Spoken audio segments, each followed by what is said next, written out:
and welcome to the Ask Dr. Renee show here on blackdoctor.org. So, you guys, today is Thursday. You know I'm here every Thursday, 6 p.m. Those who have never watched us before, please make sure you do follow the page, blackdoctor.org. And if you're on the channel, make sure you subscribe. If you're on my channel, subscribe. And please share the broadcast because, you know, we always bring you great information. May, in case no one has told you, is Mental Health Awareness Month. Now, I know all month we've been talking about asthma and allergy because, you know, I wrote a few books about it. So I had to talk about that. But today we're going to talk about mental health and we're going to talk about wellness because that is a part of mental health and self-care and all that great stuff. But I'm so excited. My guest today is Tunde Oyeneyin.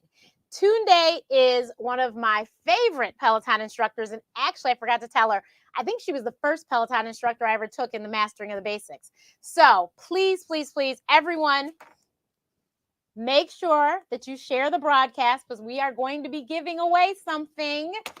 And I want to make sure that you guys hear about why you would want to get the giveaway or why you purchased the book already, because her story is amazing. And it is really, truly a testament to strength, wisdom, faith, just all the great things that you need to keep your mental health in check, which after what's happened this week, we all need to work on that, I think. So everyone, please share the broadcast and post where you're tuning in from, because we love to see that. And I'm so excited. Here's our guest. Good evening. Hi, good evening. How are you? I am fabulous. And how are you? Oh, sir. I'm fabulous as well. I'm doing well. Doing well. Awesome sauce. So let's start out with, for those, like I said, we're not trying to give away all of the book, but I want you to tell people, when you were growing up, what did you want to be? When I was growing up, the first thing I said I wanted to be was a teacher. I said I want to be a teacher, and my dad said, "No, you don't. You'll be overworked and underappreciated." And ultimately, the joke there is that in many ways, I ended up still being a teacher. I think what I didn't know how to articulate then is that I wanted to be a leader. And so I ended up, I was a educator in the cosmetic world for 15 years. And then I found the bike. And now I'm a leader and a coach through the bike. And the extension of that is now by virtue of this book, I'm able to lead. Yes. And so I have to know, for the book, the chapters have very interesting titles. It's just one word. I love it. How did you come up with these titles? The titles of the book, well, it's a couple words, but I think that it's almost like I think of when I was a kid and I watched telenovelas, or if you're a fan of the show Friends, like the title of each episode gives you like a snippet of what each chapter is going to be about. So yeah, like I like the authenticity, empathy. I love that. I thought that was like so cool. So that's more of like a subtitle. Got it. Surrender, power, empathy is kind of, so speak as an hour wine and say the title of the book is Speak, Find Your Voice, Trust Your Gut, Get From Where You Are to Where You Want to Be. And so surrender, power, empathy, authenticity, and knowledge is really, I looked at those words as elements and how those words as elements have shown up in my life. And so each chapter has almost like a subtitle. And you know that's the chapter where I speak to how I step into my power. The chapter where I learn empathy, self-love. Yeah. So you have had quite a life for somebody as young as you are. I mean, you have lived. But I want my audience to understand, do you have some tips or tricks on how you lived through, your family, all of those different deaths, one after another, unfortunately? Do you have any tips or tricks now that you look back at it, like, this is why I was able to get up in the morning? Or yeah, I think that we all process grief differently. We all process grief in the way that we're going to process it, in the way that we know how to process it. I lost my brother unexpectedly when he was 19 years old. And then following the unexpected death of my brother, I lost my father. And then 3 years after that, I lost my mother. And so I lost half of my immediate family members within 6 years of each other. And I then, as a result, hit rock bottom over and over and over again. And I could have stayed there in that lowest low. But after some time, I came to this space where I realized that I don't get to choose what happens to me, but I do get to choose how I react. And it was this thought that kept moving through me. Every single day is a new day. I'm going to choose to show up new in this day. Every single day is a new day. I'm going to choose to show up in this new day. And so for me, it was a matter of choosing to live because they cannot. That I love that. And I think that your mom apparently did an amazing job raising you, because you just light up a room. I mean, and and I mean, as you both, we're both brown skinned girls, it can be very difficult in a world like you lived in Texas and like I grew up in Michigan, where we were often the only or lonely in the classroom or in the school. We are So, lonely. what'd you say? I said the only or lonely. Yeah, Absolutely. You nailed it. yeah. So but you're so like I said, so effervescent. Were you that way as a child as well? Yeah, in my own way, sure. At home and maybe at church, but also in many ways, I hid myself. I was heavier sets. I went to predominantly white school. There were some Black kids, but I was by far the darkest Black girl in my school. In so many ways, I minimized myself. I shrunk myself to fit into the space that I was. And so, yeah, I hid myself. I was, in many ways, I was a very extroverted person trapped in this introverted shell and an introverted body. And so at home, you saw my joy and light. Those people that knew me really well saw my joy and my light. But in many ways, I downplayed myself to fit into the space that I thought I needed to shrink into. Gotcha. So for those, if you've ridden with her, then she's from Texas, but she lived in LA. And LA is where you where did you first take your first cycling ride? I grew up in Houston, Texas, moved to LA around 20 or 21.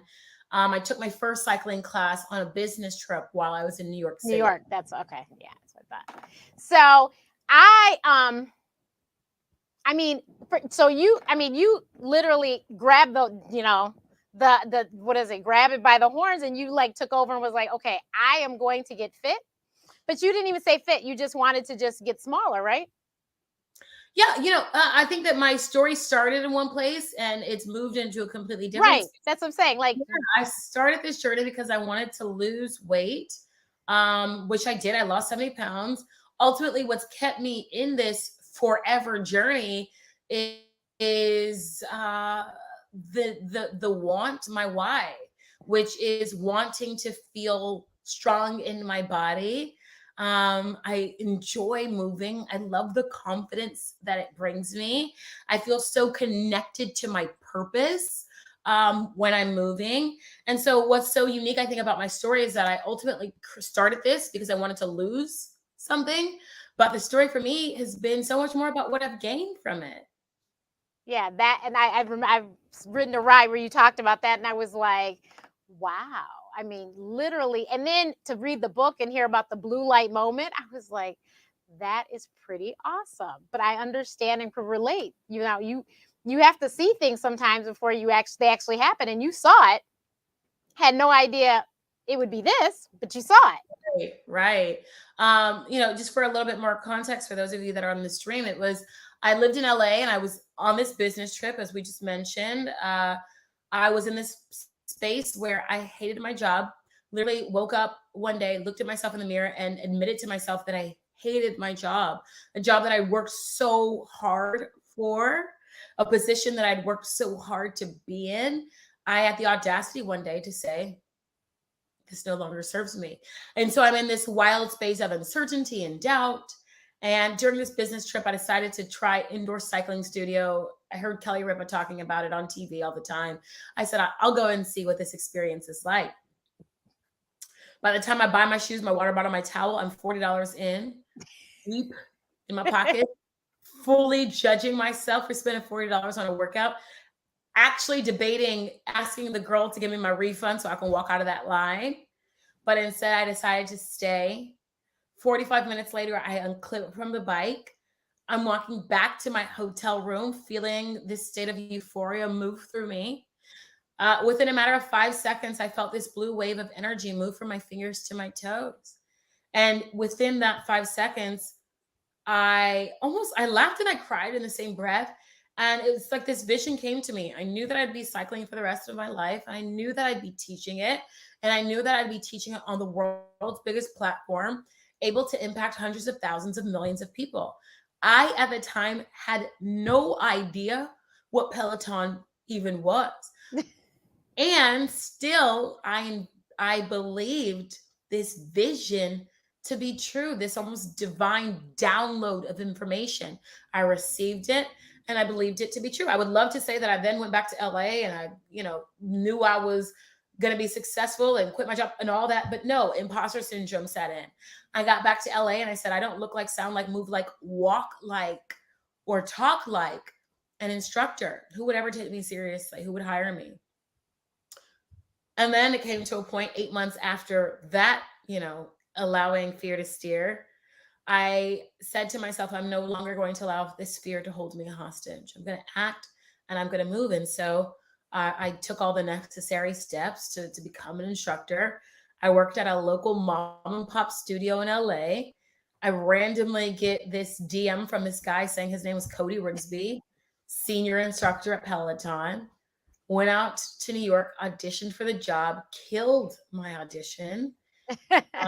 And then I don't get the job, and then some time passes. Obviously, we know the end of that story. I end up getting the job later on. But yeah, it was not an easy road to get here, but ultimately I got here. I'll say this. I think that here's the thing about your calling. It doesn't just come. Like, you have to kind of throw yourself in the car and simply start moving, simply start driving. There is no roadmap. You can start to ask people questions along the way, but ultimately the journey ahead of you is your own. And my journey has moved me into this space. I mentioned earlier, I was this overweight kid in Houston, Texas, first generation American. My parents emigrated here from Nigeria to live the American dream, to create a better life for their children than the life that they were afforded for themselves.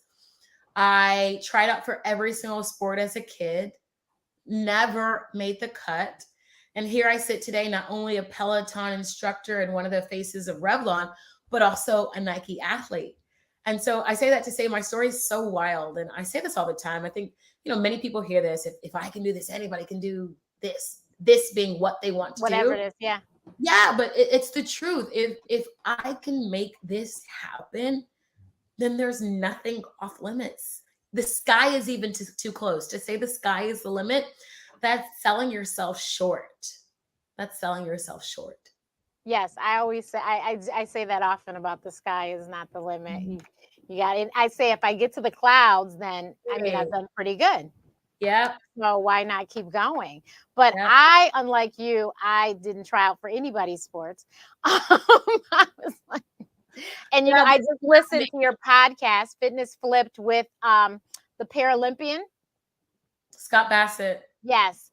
And she had some quote about, they would let her, participate in the sports, but she wasn't really, welcomed. And that's the way I felt. And I didn't try out for the cheerleading squad because I felt like they would not have a uniform that would fit me.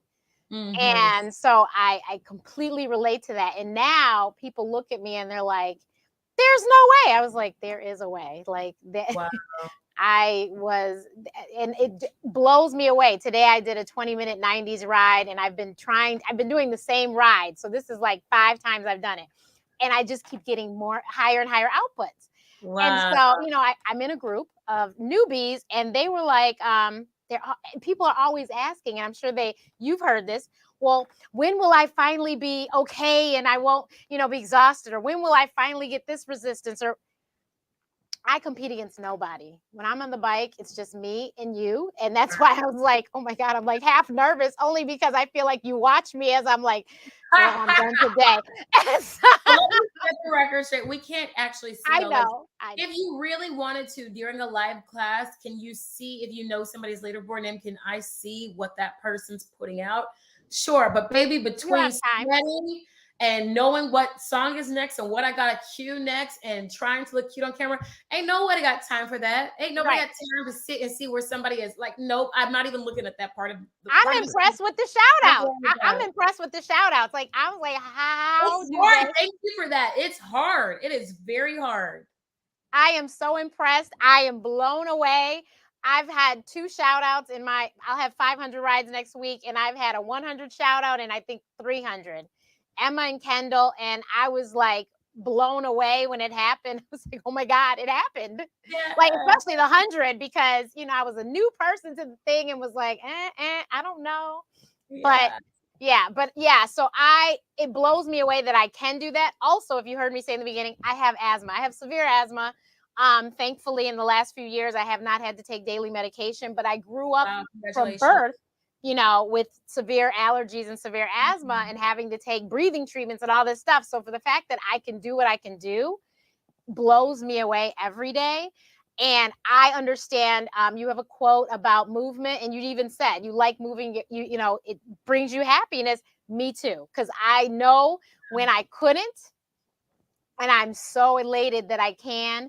And I'm 45, but I say I'm aging backwards. That's one of my hashtags, is aging backwards, because I swear, as I lose, I keep 10 more years come off, and everyone's like, no, Yeah. you're not. I'm like, yes, I am. Yeah, movement is, I think, one of the ways that the body shows its appreciation. It's a celebration of life, for life. Like, to your point, how lucky are we that we have the opportunity to be able to do this? Yeah, and Jess always says that this is not something you have to do. It's something you Right, get to do. right, And right. I really resonate with that, because I'm really happy that, one, I have the equipment to do it, but the physical equipment, just my body. Before this, I was a walker. I'd walk 6 to 10 miles a day, and people are like, "Are you nuts?" And I was like, "No, I Wow. don't like going to gyms, and this is my way of moving my body, and it's showing up for me every day." Shows up, and I'm looking at everything, and I'm all my numbers. The doctor's like, I'm really helped. So I was like, clearly walking works. Wow. Congratulations. Yeah, thank you. So you have some amazing quotes that you give us in class that are just so fabulous. So I have a few here. So self-care is not a luxury. Self-care is not a privilege. Self-care. I think that when we call it self-care, it becomes this privilege. People think about going get your nails done, getting your hair done, a massage. And then you think to yourself, wow, what a luxury to be able to do that.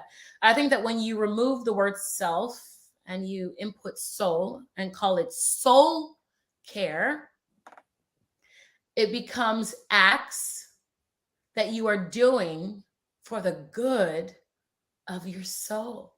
For me, soul care is removing my shoes and allowing my feet to feel earth, grass, dirt, just walk around on the park, no shoes on. For me, soul care is I have a candle going right now that's like making like a little bit of like a tree bark sound or a fire sound. That's soul care. Music. Opening the windows. I live here in New York, and I open the window, and I love to hear just the trees and the birds and little kids walking past. That's soul care. And then, yeah, sometimes getting these eyebrows done, get a little massage on my face, that's good for my soul too. Oftentimes saying no is good for my soul. Not no and, not no maybe later, not no but, just no, period. Because every time I say no, I make space for a necessary hell yes. And so again, yeah, self-care I think has a bad rap. So I call it soul care, acts that I'm doing for the good of my soul. Yeah, and it's important. And I, like I said, and I know I missed your ride last night, but I've heard that you did talk about what happened this week in Texas, and prayers to those families.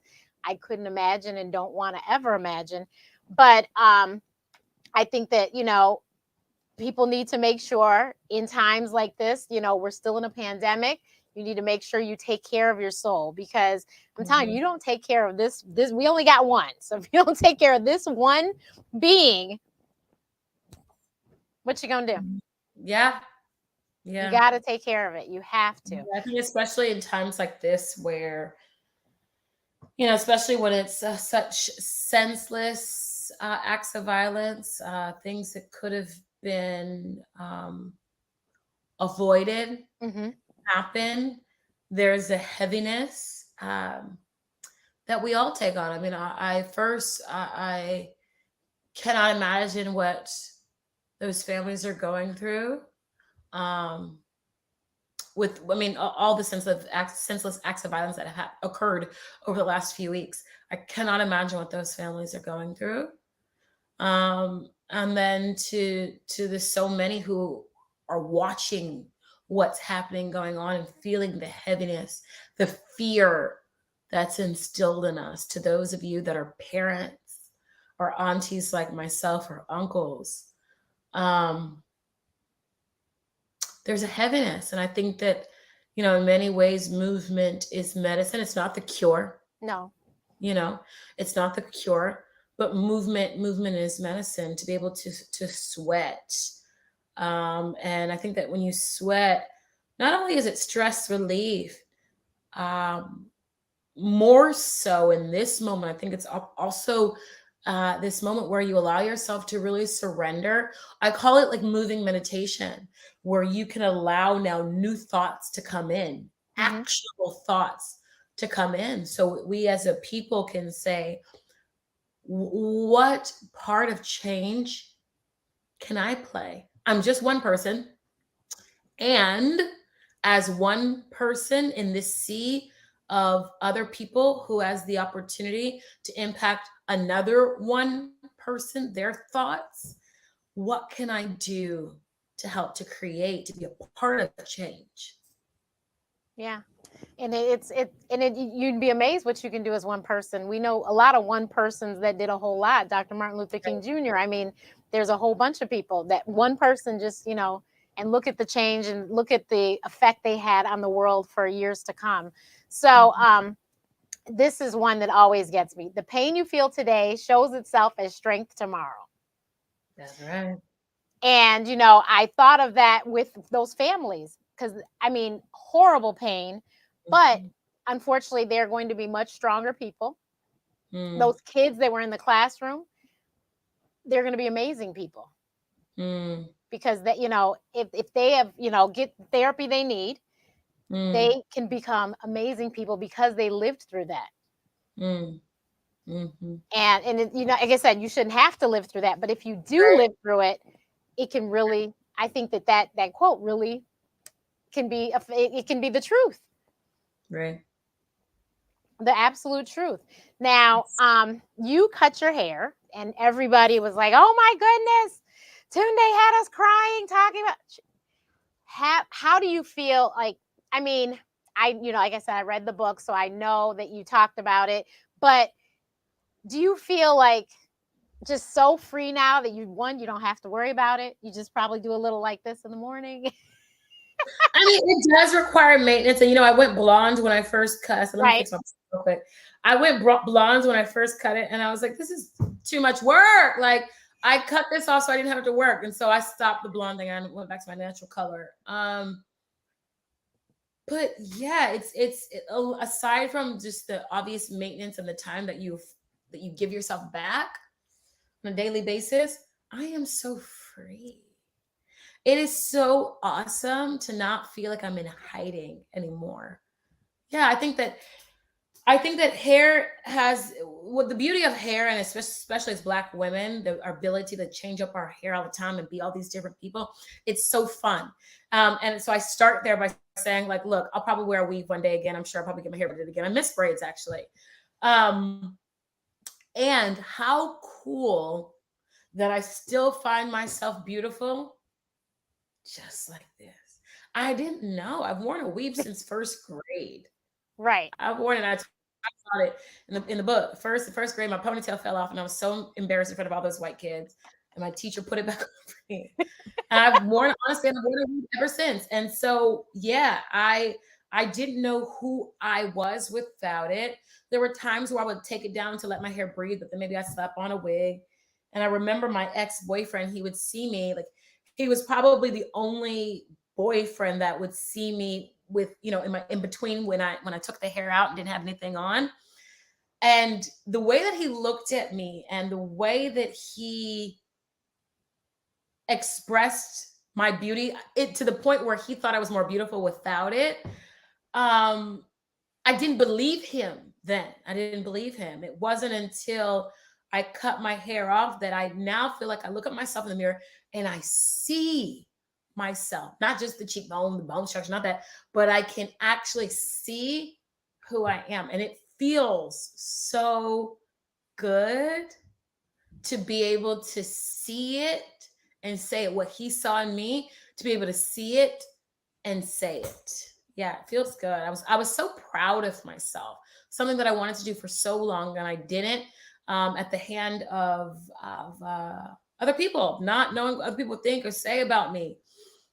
And then finally, baby, one afternoon, I took an hour and a half train ride deep into the heart of Brooklyn. And I said, today's the day. Today's the day. And I did it. And I've never regretted it. There have been days where I've missed having hair just for the versatility and the switch up, but I've never regretted it. Mm-mm. Well, you looked fabulous before, you look fabulous now. And I think that you did it good in time for the book cover because it's lovely that it's just you. Thank you. It's just you. And you have the most, like I said, the smile and your teeth are just so beautiful and perfect. I'm Thank serious. I you. sit there like, oh my gosh. My white strips. So thank you for that. Mm-hmm. My Whatever fast is works. all the. Thank you. Whatever works. So another one I love is your mind is your strongest muscle. And I know your mother is the one that told you that.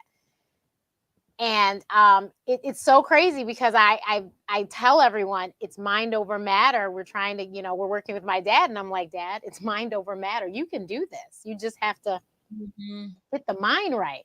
And if your mind keeps telling you, oh, it's not going to work out, then that's what you're going to keep doing. Right. Yeah. I mean, in when you're going to perform an exercise such as a squat, it's your glutes and your quads that are activated. But before you press up in a squat, your mind has to first tell you that you can even do it. Right. Your mind is your strongest muscle. My mom showed me that. My mom was an incredibly beautiful woman. I watched the world flock towards my mother for her beauty. They came to her for her beauty, but they stayed because of her mind.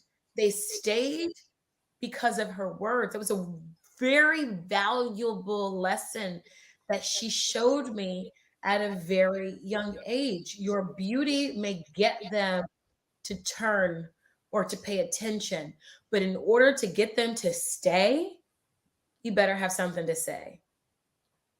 Yeah, definitely. And you said as a child that you wanted to write a book, right?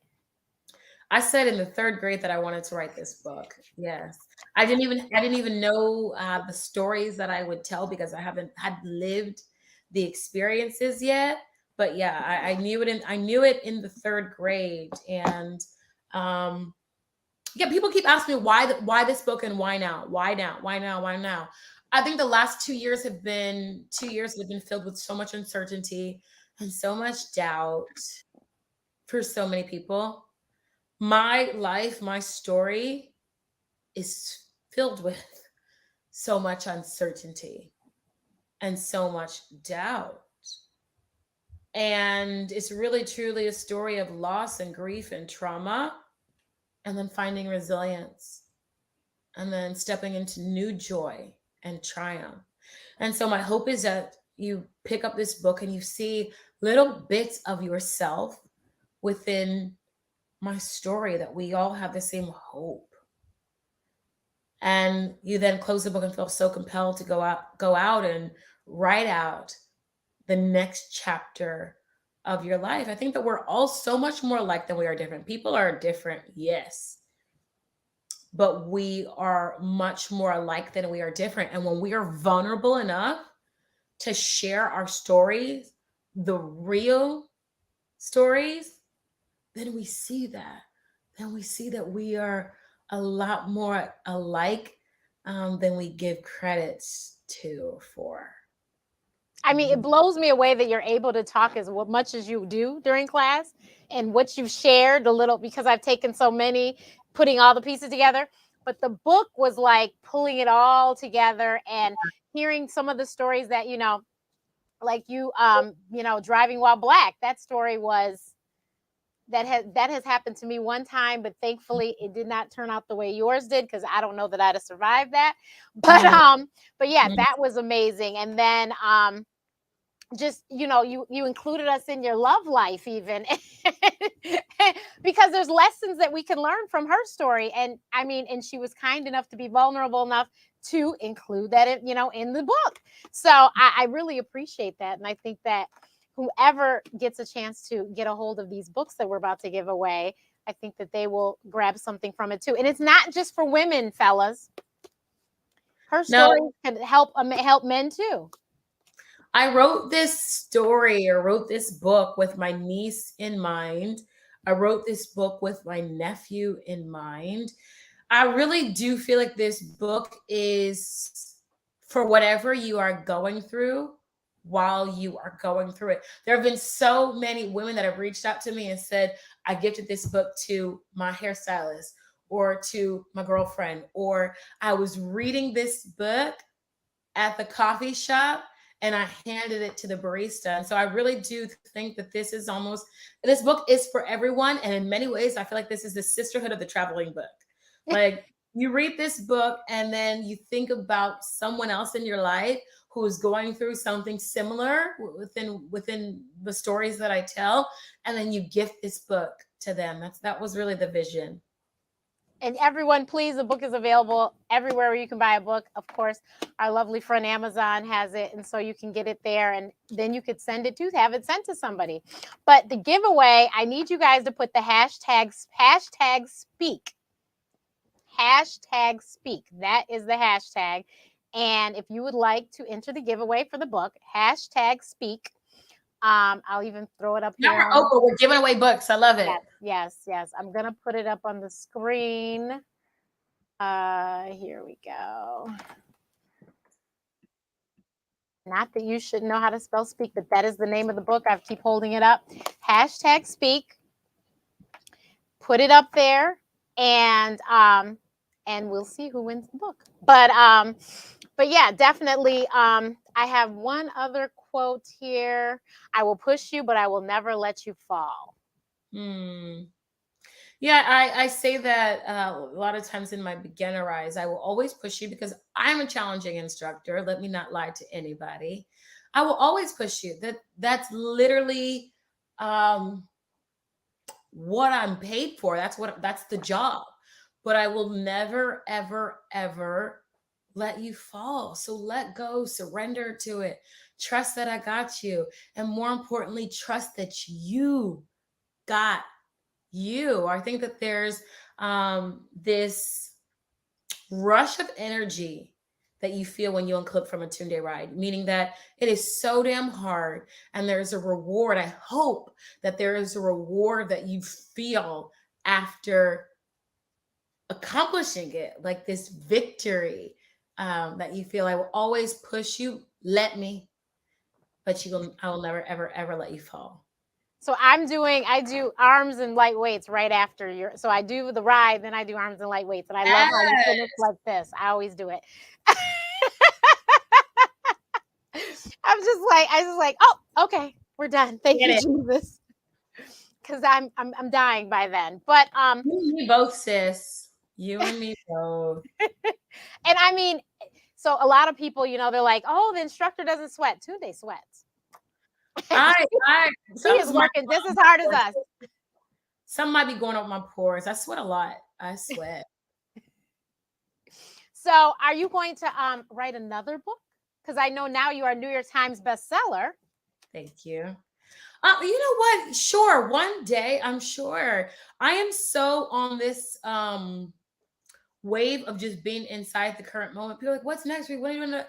I want to just enjoy this. I want to enjoy this. You know what it is? It's like the when people have kids and then you are in the hospital Right. breastfeeding this baby, and people are like, you When gonna you have gonna- another kid? I'm like, wait. I just want to enjoy this because this is something that I said 30 years ago, 30 years ago. So I don't want to rush this moment. Right. I want to just enjoy this part. So we'll see what's next. We'll see. And are you looking forward to the live classes again Yeah, I taught my you mean in person? in person? Yes, very much so. I mean, look, shout out to my teammates for doing what we do, baby. I sometimes wonder if people fully grasp what's going on. We are in a room just like you are, by ourselves, just like you are.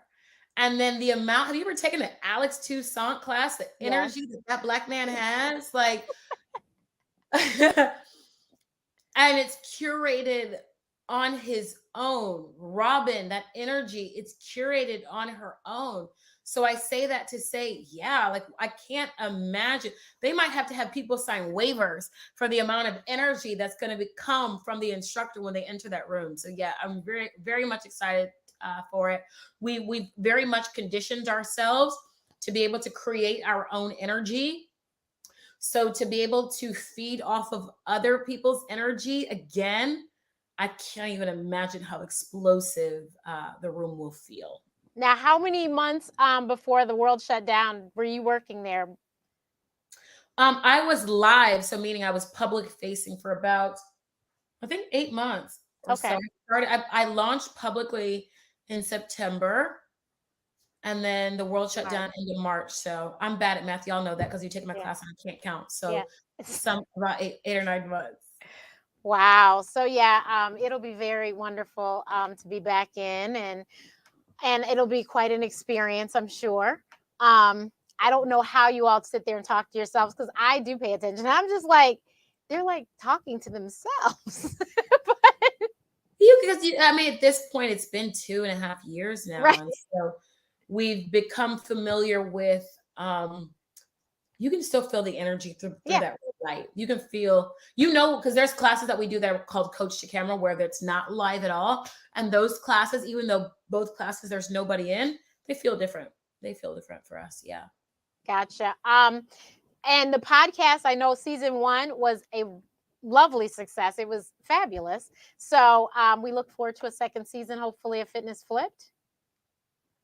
So I have everyone, no details on a second right, season of Fitness see? Flip, but season 1 was so much fun, and I look forward to where we go with it next. So you guys, please make sure that you download the podcast. You can subscribe to the podcast on wherever you listen to podcasts.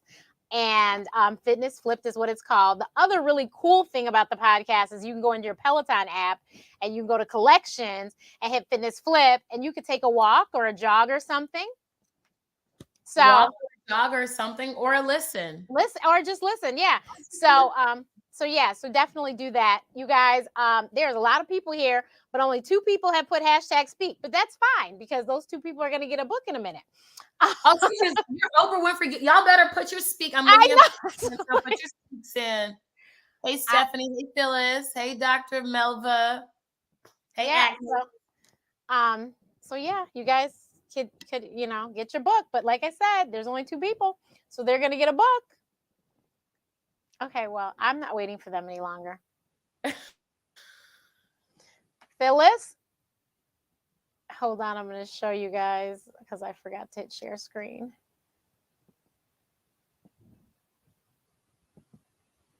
Oh, okay. I see more coming in now. Oh, now they want to come in. Oh, okay. Well, Stephanie got a book. We'll see. We'll do another one. Congratulations, Stephanie. Oh, this is fun. I'm nervous.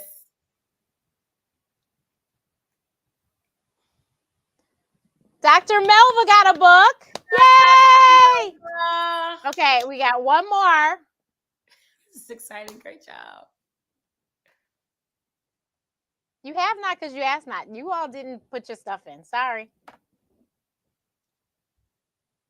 Phyllis Lipford, congratulations. So those 3 people, you need to send me a DM on IG or on Facebook, Ask Dr. Renee, and I will ask you for the information I need for the publisher, and they will send your books. Somebody else agrees with me that there needs to be a second season of Fitness Flipped. Phyllis, actually. She was just thinking about that today. I don't disagree. I don't disagree.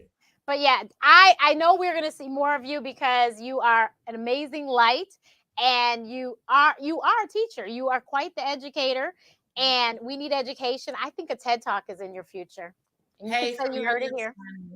From yes. your lips. I think a TED Talk is in your future. But you guys, please, please, please, I put the link in the post. Make sure you go buy the book. And like she said, if you already have one, you gift it to somebody and send it to them because it is a great, great read. We have high schoolers about to graduate from high school, people graduating from college. I think this is a great, great book for you to pick up for them. Some people are like, what do I get somebody for graduation? Yeah. Here's something great that is a great story that will motivate people to be resilient and to realize that they can do it. Because that's at the end of the day, I think that anything you try, as long as you put in an honest effort, if it's meant to be, it'll happen. So Dr. Melva said, Tunde, my kids love you. Oh, thank you. Tell them I love them right back. So thank you guys so much. Thank you, Tunde, for your time. Thank you to your team, because this was planned way in advance, and I so appreciate that. They did an absolute fabulous job. You guys, I wanted to make sure you guys saw this picture they gave me of Tunde. Isn't that a fabulous shot, you guys? She's just beautiful. But thank you so much. I love red. yeah. Well, red, I don't wear red lipstick, but it works really well for you. Red would be so beautiful on your skin tone, just saying. That's what I have one, but it's like the least worn lipstick in all of my collection. Hey, special events, special occasions. We'll try. Start there. Okay. And then let it teeter into the everyday. Okay. I'm going to try. But thank you guys so much. Everyone. Thanks everybody for coming on. Yes. And please continue to share because, of course, you guys can watch this in perpetuity. And I will see you next week. Bye.